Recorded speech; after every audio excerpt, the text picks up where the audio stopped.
Buyer लखे न कोई। इस प्रकार से वो धुनि की धुन्यात्मक शब्द प्राप्त होगा, तब जाके रोम रोम से भी निरंकार के जुणकार होने लगेगी। और जब ऐसी स्थिति बनेगी तब महाराज माने कि आपका भाग्य बहुत कमाई के लिए प्रबल हो जाएगा। सौदागर चलिया जीव सौदे भरत खंड में आया, कई एक कर गया लाभ कमाई कई एक मूल ठगाए। ये जीव आत्मा यहाँ पर लाभ कमाई का सौदा करने आई है, बिजनेस करने आई है, व्यापार करने आई है। तो यहाँ पर सभी प्रकार के व्यापार है, लाभ के भी व्यापार है, नुकसान के भी व्यापार है। तो जब जो उसको समझ नहीं होती है कि किसमें लाभ है किसमें हानि है, तो वो नुकसान का व्यापार कर बैठता है। तो महाराज माने कि सत हरि भजन जगत सब सपना, ये सत ही हरि का भजन है, इसी में बहुत लाभ है। बाकी इसके बिना तो संसार के सपने के समान सुख की प्राप्ति के लिए अपने समय का निवेश करोगे तो उसमें नुकसान ही प्राप्त होना है, लाभ प्राप्त नहीं होना।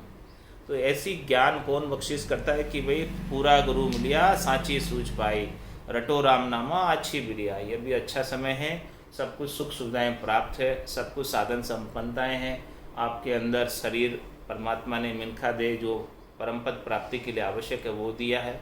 भरतखंड में आपका जन्म हुआ है वो भी आवश्यकता है इसलिए दिया है। और कलयुग में जन्म दिया है। कलयुग बहुत श्रेष्ठ युग है परम पद प्राप्ति के लिए। कलयुग के समान और कोई युग नहीं है, क्योंकि कलयुग के अंदर अल्प आयु में ही काम बन जाता है। और बाकी दूसरे युगों में तो बड़ी बड़ी आयु होती है और बड़े बड़े अनेक प्रकार के साधन करने पड़ते हैं। लेकिन कलयुग में और कोई साधन सस्ता ही नहीं है नाम के अलावा। कलयुग केवल नाम आधारा, सुमिर सुमिर उतरे भव पारा। और कुछ भी सामग्री नहीं चाहिए। जो कुछ भी सामग्री चाहिए परमात्मा ने अपने को देकर भेजी हुई है। और कलयुग की अल्प आयु के अंदर अपने को परम पद प्राप्त हो रहा है। बोलो और क्या चाहिए भाई। सतयुग के अंदर तो 1 लाख बरस की आयु होती थी, उसके बाद त्रेता में 10,000 बरस की रह गई, उसके बाद द्वापुर में 1000 बरस की रह गई, और अब कलयुग में तो 100 बरस की अल्प आयु है। इस अल्प आयु के अंदर काम हो रहा है, थोड़े से समय में काम हो रहा है। ज़्यादा समय लगाने की आवश्यकता नहीं कि भाई 10-10 हज़ार वर्षों तक या 1-1 लाख वर्षों तक तपस्या करेंगे तब जाके परमात्मा दर्शन देंगे। नहीं, अभी तुरंत ही बिगड़ी अनेक जन्म की सुधरे अभी आज, होई राम का नाम जब तुलसी तज को समान। अनंत जन्मों से बिगड़ी हुई है वो आज ही सुधर सकती है, और आज के अभी ही सुधर सकती है, अभी तुरंत। कलयुग के अंदर अल्प आयु, जिस दिन सुमरण लगा निस दिन धारो धार, चेतन हुआ पल दोई में जागी नाड़ विचार। 2 पल लगे, केवल 2 पल के अंदर वो निज नाम चेतन हो गया, वो नाड़ियाँ फुरकने लग गई, नाम जागृत हो गया और घट के भीतर आनंद आने लग गया। तो महाराज क्षमा देखो, ऐसा सदगुरु विधि के अंदर पराक्रम है। वो सदगुरु विधि कौन बताते हैं? भेद सहित ज्ञान घटावे, प्रेम भाव नैचो मन पावे, मोक्ष मिलन की यही है उपाय, दूजी नहीं शिष्ट में भाई। तो ऐसे पूरे पहुँचे हुए गुरु मिलते हैं, केवल पद आनंद पद के वासी गुरु मिलते, उनका ज्ञान श्रवण करने को प्राप्त होता, तब जाके अपना कार्य बनता। पूरा गुरु मिलिया सांची सूझ पाई, रटो राम नामा अच्छी बिरिया आई। अभी अच्छा समय है तो थोड़ा सा समय निकाल कर राम नाम का जो है ये भेद ले लो और भेद के सहित सुमरण कर लो। भेद के सहित सुमरण करने से ही सहज सुमरण बनेगा। सहजा सुमरण जिनगण आया, रोम रोम रसना लिवलाया। और रग रग बोले राम जी, रोम रोम निरंकार, सहजा सुमरण होते सो ही सुमरण सार। इस प्रकार से जो सहज सहज के अंदर सुमरण होने लगे, वही सुमरण की सार वस्तु है, वही खास चीज़ है, मुख्य चीज़ है। ऐसी मुख्य चीज़ का भेद सद्गुरु ही दे सकते हैं, इसके बिना दूसरे कोई नहीं दे सकते हैं। पाई नर देही भरत खंडे आयो, बंचे इंद्र ब्रह्मा ऐसो तन न पायो।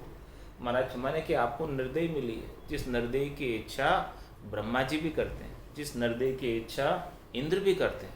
इंद्र आदि ब्रह्मादिक बंचे यो नर्तने भाई, राम भक्ति और साध समागम ईशो लाभ इनमाई। कैसा लाभ है इसमें? राम जी की भक्ति और साधु का समागम।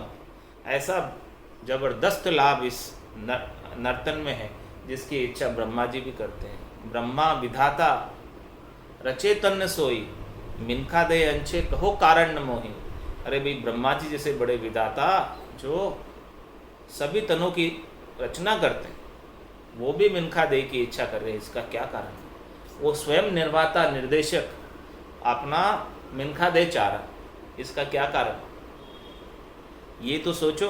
और अपने को प्राप्त है, वो तो इच्छा कर रहे, अभी अवलाखा कर रहे, अभिलाषा कर रहे कि हमें प्राप्त होए, लेकिन अपने को प्राप्त है, अपने को तो हाजिर है।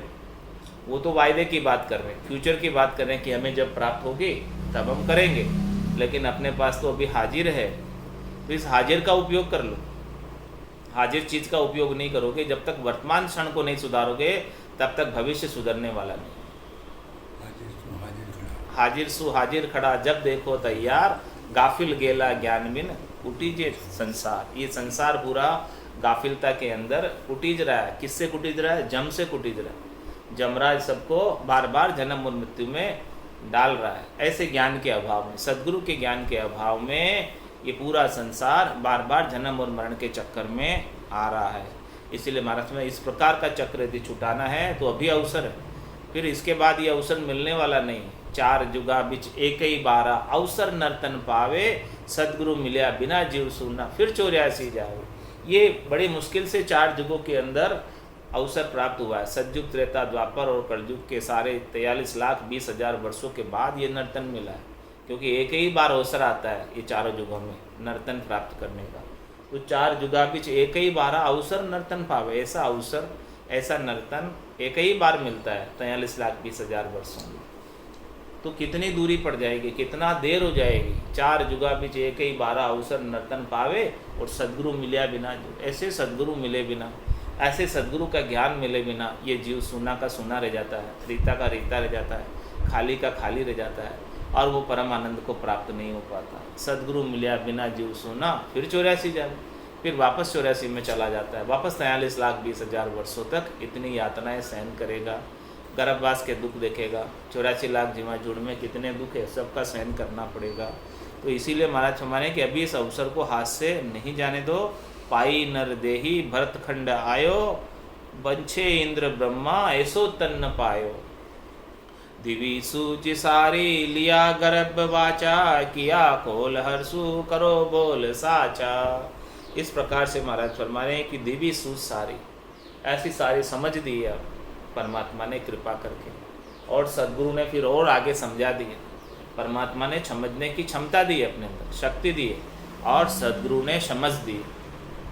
परमात्मा ने तो क्षमता दी कि आप समझ सकते, लेकिन सदगुरु ने उस क्षमता के अंदर समझ दे दी अपने को। जो समझ सकता है उसी को ही समझा सकते, जिसमें समझने की क्षमता ही नहीं है उसको भला कैसे समझाएंगे। तो महाराज हमारे दिवी सूझ सारी, इस प्रकार से सब प्रकार से परमात्मा ने कृपा करके अपनी बुद्धि बनाई है, अपने को समझ बनाई है, और सदगुरु ने उस समझ को विकसित किया है। सदगुरु ने उस समझ का पोषण किया है, उस समझ को सुवासित किया है। तो दिवी सूझ सारी लिया गर्भ वाचा, और किया कोल हर्षु करो बोल साचा। और गर्भ में आप वचन देकर आए थे, वो वचन कौन याद दिला रहे हैं वापस? सदगुरुदेव याद दिला रहे। गर्भ कोल काठा किया, जीव दान दे मुझ, 8 पोर 64 घड़ी साईं सुमरू तुझे। साईं परमात्मा राम जी, मैं आपको 8 पोर 64 घड़ी सुमरण करूँगा, ऐसा कोल वचन देकर आए थे। किया कोल हर्षों करो बोल साचा, ऐसा कोल वचन हरि से देकर आए थे 8 पोर 64 घड़ी का, यानी 24 घंटे, 23 घंटे 59 मिनट का कोल वचन नहीं दिया। खंडित साधन का कोल वचन नहीं दिया, अखंडित साधन का कोल वचन दिया कि भी मैं ऐसा अखंडित साधन करूँगा, आपका नाम का सुमरण एक पल के लिए आँख फोड़ के उतनी देर भी नहीं भूलूंगा। तो महाराज फरमाने कि वो अखंडित साधन तो एक निजनामी है, सतनामी है, कुदरत कला ये नयनचरी है, इसके बिना तो सारे साधन खंडित है। वो 52 अक्षर से बाहर की चीज़ जब तक प्राप्त नहीं होती है तब तक सब साधन करनी, क्रिया करने में जो आती है वो सब खंडित ही हो जाती है। जितनी देर करते हैं फिर उसके बाद छूटे ही जाती है, लेकिन निजनाम नहीं छूटता। वो निजनाम दुनियात्मक शब्द है, उसकी धुनी कभी बंद नहीं होती है। तो इसीलिए महाराज हमारे दिवी सूझ सारी लिया गर्भ वाचा, और किया कोल हर्षु करो बोल साचा। तो आपने जो वचन दिया है, जो आपने जो बोल के आए थे वहाँ गर्भवास में जब दुख था, तो उस बोल वचन को सच्चा करो। वो बोल वचन सच्चा कब होगा? जब ऐसा पूरे गुरु मिल जाएंगे और आपको साधना का भेद मिल जाएगा, और भेद के सहित आप साधना करोगे तो केवल्य ज्ञान निज नाम आके प्रकट हो जाएगा। और निज नाम प्रकट होने पर ही आपका कौल वचन सत्य होगा, इसके बिना सत्य होने वाला नहीं है। जतो सत्य समझा तपो त्याग की ना, हुआ शुभ कर्मी स्वर्गाधिक लीना। करे जिज्ञ सो एक हुए इंद्र राजा, बंचे नर देही जिन का किण काजा। महाराज हमारे जतो सत्य समझा, पहले हमने जतिपणे को बड़ा समझा था, सत्य भाषण को बड़ा समझा था, तप को बड़ा समझा था, त्याग को बड़ा समझा था, और हुआ शुभ कर्मी। इन सभी चीज़ों को हमने बड़ा समझकर हम इन सब शुभ कर्मों में प्रवृत्त हो गए। कोई जतिपणे में लग गया, कोई सत्य में लग गया, कोई सत्य भाषण में लग गया, कोई तप में लग गया, कोई त्याग में लग गया। इसी प्रकार से सारे महाराज माने ये सब करनियाँ जो है वो शुभ कर्मों में आती। हुआ शुभ कर्मी, इस प्रकार से हमने सारे शुभ शुभ कर्म किए, जतिपणा धारण किया, सत्य भाषण किया, और तप किया, तपस्या की और त्याग किया। इस प्रकार से ये सारे शुभ कर्म हमने किए, तो शुभ कर्म का फल हमें प्राप्त हो गया। क्या फल है शुभ कर्म का? शुभ कर्म कर स्वर्गा जावे और अशुभ किया 84। कह सुखराम भक्ति कर केवल परम धाम जन जासी। तो हमने जो ये सारे शुभ कर्म किए, शुभ कर्म को जब हम हमारी बुद्धि के अंदर महत्व था इन सब शुभ कर्मों का, तब हमने शुभ कर्म ही में ही प्रवृत्त रहे।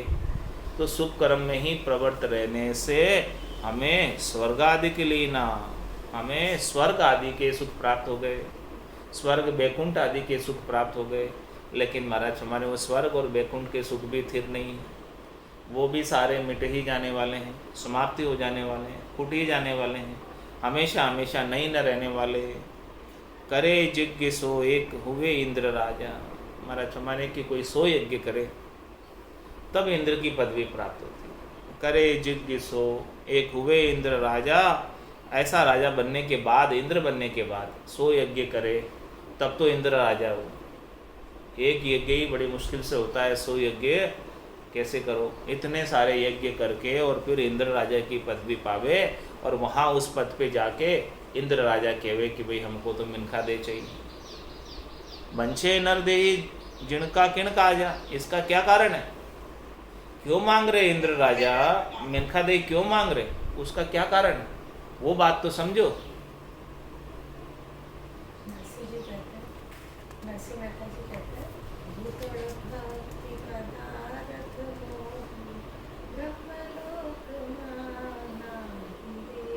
ये भक्ति का पदार्थ भरतखंड में है, भूतल पे, तो इस भूतल के ऊपर हमको नर दे दो, तभी हम वो भक्ति का पदार्थ पाकर परम पद को प्राप्त करेंगे।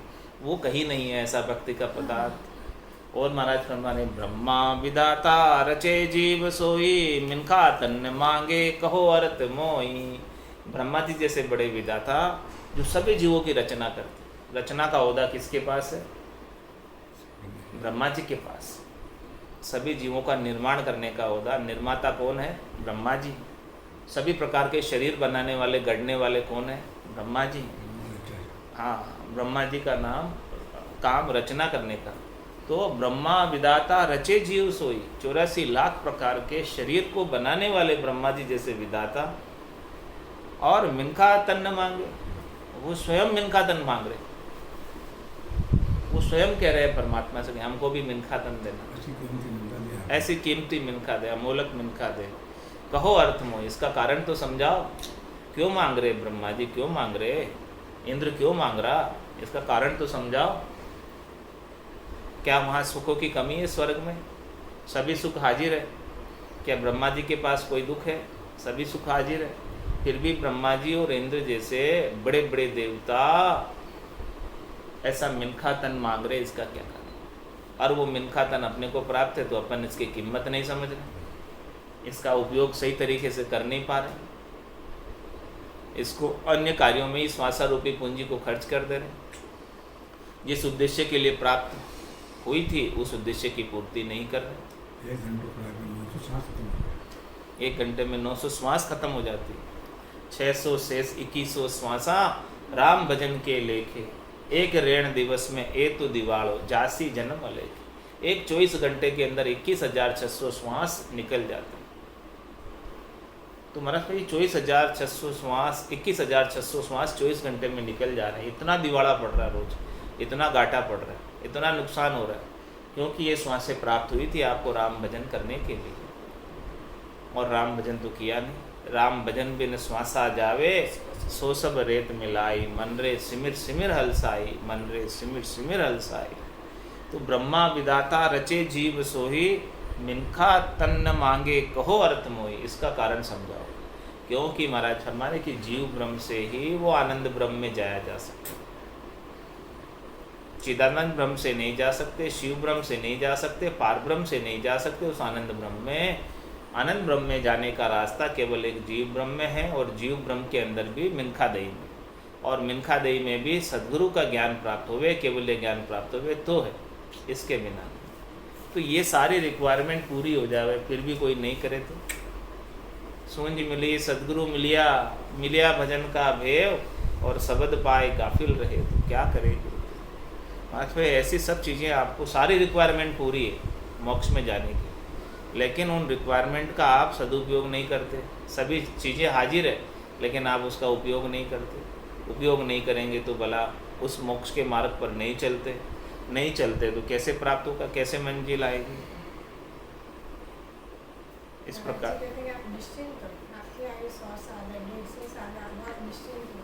इसलिए आप भजन नहीं करते, शांति से बाद में कर लेंगे, आपको पता है। हमको तो नहीं पता है कि हम अगले क्षण रहेंगे कि नहीं रहेंगे, और जिसको नहीं पता है, जिसको परमात्मा की प्राप्ति करनी है, उसको तो 3 घंटे भजन करना नहीं करना। तो सदगुरु वचन में अब सदगुरु कह रहे हैं, अबे संत बोलिया सुने शिष्य वाणी, करो न्याव ऐसा जैसा दूध पानी, करे शुभ सारा पदवी देव पावे, हुआ पुण्य पूरा वासु काल ढावे, भोगे पुण्य पेली भुगते पाप पीछे, हुए पशु पंखी मानव तन बंचे, बलि काल ऐसो ब्रह्मा इंद्र धूजे, बिना पद पहुँता परले काल सूजे, जब देव जाने भरत खंड जावा, करा भक्त केवल परम पद पावा, मिली मिनखा देहे आवे साध शरणो, जुरा काल जीते मिटे जन्म मरणो, रटे राम रसना कटे कर्म सारा, धुवे सांस उसासों लंगे भव पारा, सुनो संत वाणी गहे पंथ सुधा, हृदय ज्योत जागी मिटे अंध चूंधा, तजे आन दूजा करे संत सेवा, भजे देव आत्म लखे भगत भेवा। इस प्रकार से महाराज फरमाने की, हे शिष्य ये संत वाणी सुनो, ये संतों का रहस्यमय अद्भुत विलक्षण बेशकीमती ज्ञान को सुनो। अबे संत बोलिया सुन शिष्य वाणी, हे शिष्य तू इस वाणी को श्रवण कर और समझ।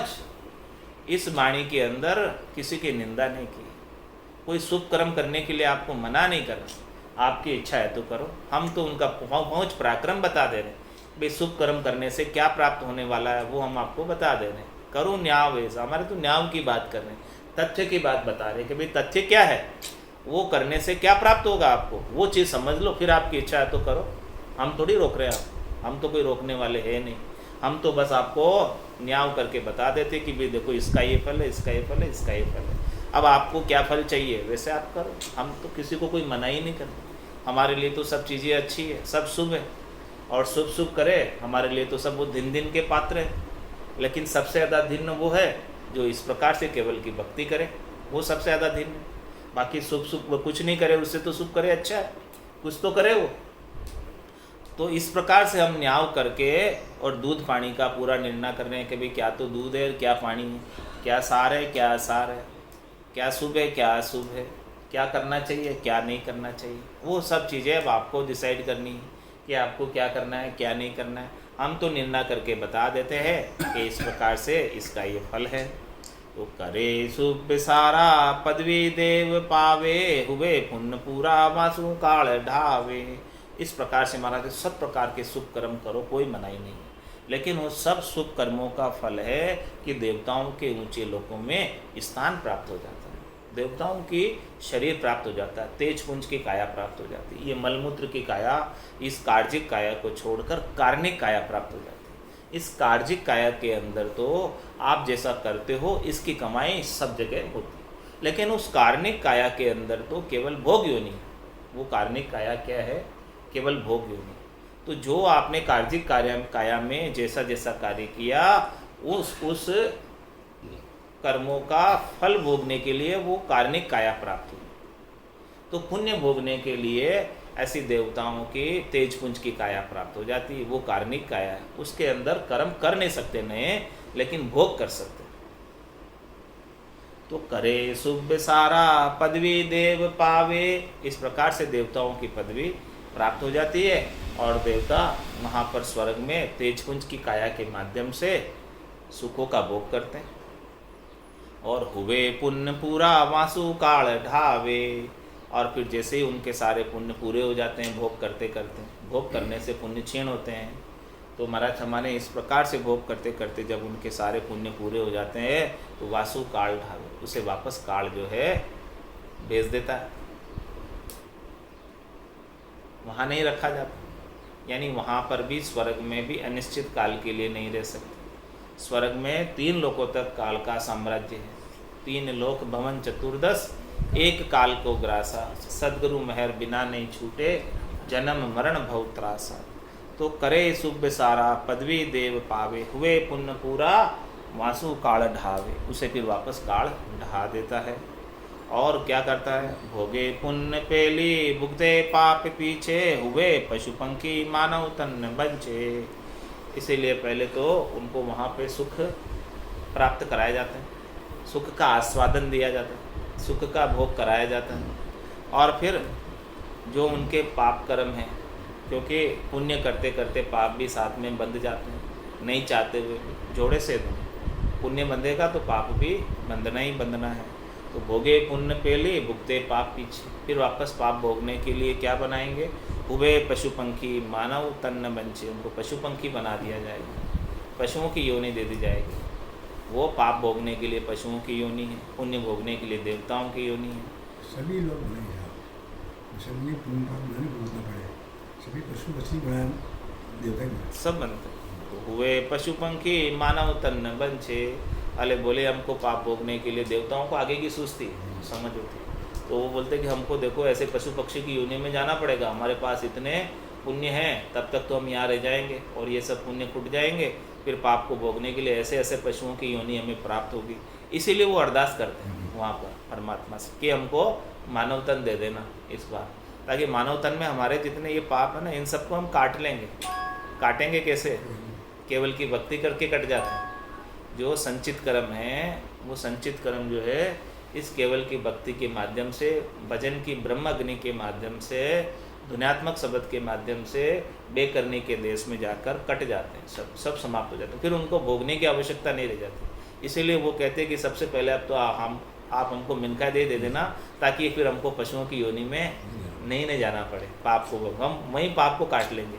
केवल की भक्ति करके पाप कट जाते हैं। कह सुखराम शरण हर तेरी, ऐसी मोई बताई, भजन किया सु कर्म कटेला, और कटे पलक के माए। तो जब वो पल के अंदर कर्म सारे कट जाएंगे तो फिर पशुओं की योनि में जाने की आवश्यकता कहाँ रह जाएगी। इस प्रकार से इसीलिए देवता मांगते मिनखा दे, और अपने को प्राप्त है। बलि काल ऐसो ब्रह्मा इंद्र दूजे, बिना पद पहुँता प्रलय काल सूझे। ये काल इतना बलशाली है, ये काल सबके ऊपर साम्राज्य करता है, 3 लोक 14 भुवनों पर साम्राज्य करता है, ये सबके ऊपर है। बलि काल ऐसो ब्रह्मा इंद्र दूजे, इंद्र जैसे देवता, ब्रह्मा जी जैसे देवता भी काल से जूझते हैं, क्योंकि इनके ऊपर भी काल है। काल इनसे नीचे नहीं, काल इनसे ऊपर है। तो काल इनको भी एक निश्चित समय तक रखता है।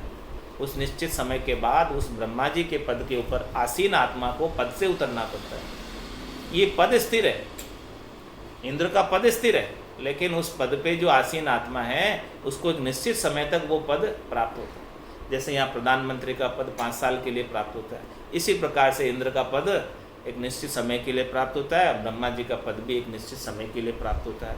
तो उस जो आसीन आत्मा उसके ऊपर है उसको वहाँ से उतर कर हटा दिया जाता है। तो बिना पद पहुता प्रलय काल सूझे, मतलब में इस प्रकार से यदि वो आत्मा उस पद में नहीं पहुँचे, उसको एक मनन तक है।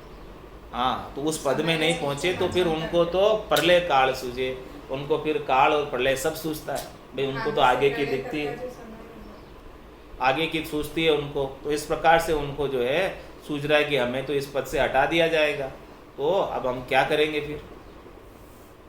तबे देव जाने भरत खंड जावा, करा भक्ति केवल परम पद पावा। इसीलिए देवता जान जाते हैं कि अब तो एक ही उपाय है, इसके सिवाय दूसरा और कोई उपाय नहीं, कि चलो अपने तो भरत खंड में चलते हैं और वहाँ केवल की भक्ति करके परम पद में चले जाएंगे। बस ये एक ही उपाय सूझता, इसके सिवाय दूसरा और कोई उपाय नहीं। मिले मिनखा देहि आवेशाद शरणो, जुरा काल जीते मिटे जन्म मरणो। यदि परमात्मा अब हमको कृपा करके मिनखा दे दे और हमें कृपा करके ऐसा साध का सरना भी दे दे, दोनों चीज़ परमात्मा की कृपा से प्राप्त होती है। बिनु सत्संग विवेक न होई और राम कृपा बिनु सुलभ न सोई। तो मिले मिनखा दे भी राम जी की कृपा से मिलेगी और साध का शरणा भी राम जी की कृपा से मिलेगा। तो मिले मिनखा देहि आवे साध शरणों और जुरा काल जीते, ये दोनों रिक्वायरमेंट पूरी हो जाएगी। तो जुरा काल जीते, बुढ़ापे को और काल को जीत लेंगे और मिटे जन्म मरणों, जन्म मरना भी मिट जाएगा, सदैव सदैव के लिए आनंद में जाकर अवस्थित हो जाएंगे। और ये किस प्रकार से संभव होगा, जब साध का सरना होगा तो साध भेद देंगे। क्या भेद देंगे? रटे राम रसना कटे कर्म सारा, धुएं सांसों सांसों लंगे भव पारा। इस प्रकार से रसना से राम राम का रात और दिन सुमरण हो तो सारे कर्म कट जाए और धुएं सांस सांस के अंदर धमन लग जाए, गौरबंद भजन हो तो लंगे भव पारा, भव सागर से पार हो जाए। ये लिवबंद भजन ही मोक्ष को पहुंचाता है। इस प्रकार से रसना से सद्गुरु विधि से सांस उसास के अंदर गौरबंद भजन करोगे तो निज नाम की डोर लग जाएगी, निज नाम की लिव लग जाएगी। एक सांस की डोर अलग है और निज नाम की डोर अलग है, ये दोनों ही चीज़ें लगेगी तब महाराज हमारे काम बनेगा, इसके बिना काम बनने वाला नहीं है। सुनो संत वाणी गहे पंथ सुधा, हृदय ज्योत जागी मिटे अंत चुंदा। इस प्रकार से संतों की वाणी सुनो, संतों के वचनों को सुनो। जो संत केवली भगवंत हुए, जिन्होंने परम धाम को आनंद पद को प्राप्त किया है, उनकी अणबे की वाणी सुनो। अगम देश की वाणी है, अगम देश की अणबे ऐसी, सुनता ही सुखावे, गर्जे सबद सुधार सबर से, भरम करम सब ढावे। और गहे पंथ सुधा, ये सीधा रास्ता है, ये पगडंडी का रास्ता नहीं है, ये वायु मार्ग है, सीधा जाने वाला मोक्ष का मार्ग है, सीधी मोक्ष की मंजिल को प्राप्त कराता है। ऐसे रास्ते को पकड़ो, इस मार्ग पर चलो। हृदय ज्योत जागे मिटे अंधचुंद, मतलब आपके हृदय के अंदर जब ज्ञान का प्रकाश हो जाएगा, ज्ञान की ज्योति प्रज्वलित हो जाएगी, तब अंधचुंद मिटेगा। इस माया का जो भी माया के अंदर लगे हुए अंधचुंद, वो सब मिट जाएगा। तजे आन दूजा करे संत सेवा, भजे देवातम लखे भगत भेवा। इस प्रकार से अन्य जितने भी राम जी के अलावा सब आन, तो सब आन छूट जाएगी। पाप पुण्य दुनिया सुन्यारा, भरम करम दुनिया सुन्यारा, जहाँ सु रहो लिवलाई, कै सुख राम राम बिन जग में सभी कर्म हो पाए।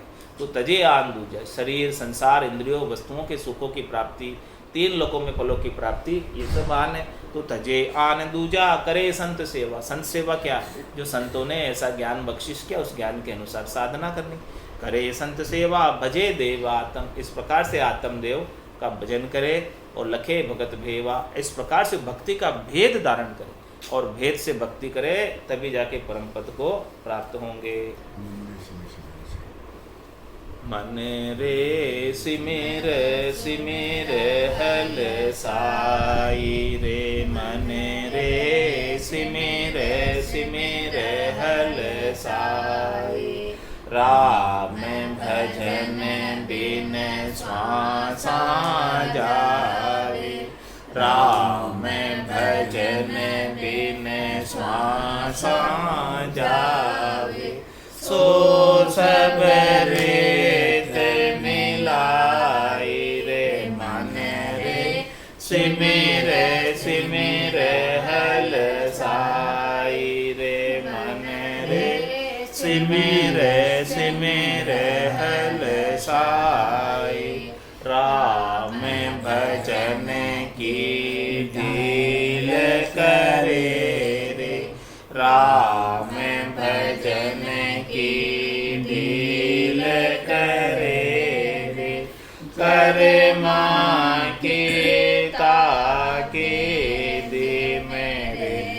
रामा करे माँ की दी सतसंगत तज जाय हताया सतसंगत तज जाय हताया फिट लानत तो ये गीदी मेरे रामा फिट लानत तो ये गीदी रे मन रे सिमेर हल साई रे मन रे सिमेर हल साई जग सुहेत साध सुफीको जग सुहेत साध सुफीको हर तज आन मनावे मेरे रामा हर तज आन मनावे सत्य बात की अवज्ञा करके सत्य बात की अवज्ञा करके विषय बात मन भावे मेरे विषय बात मन भावे रे मन रे सिमेर हल साई रे मन रे सिमेर हल साई सोए रहे के जोड़ चलावे सोए रहे के जोड़ चलावे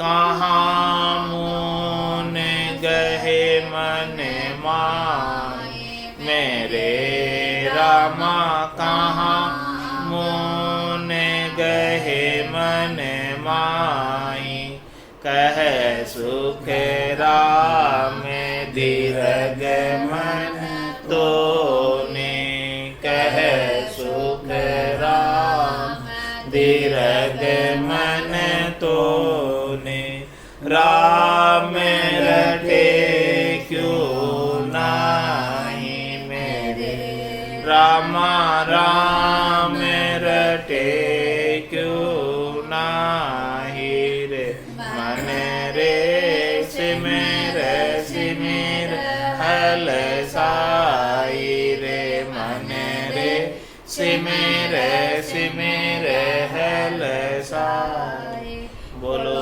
राम सद्गुरु देव जी महाराज ने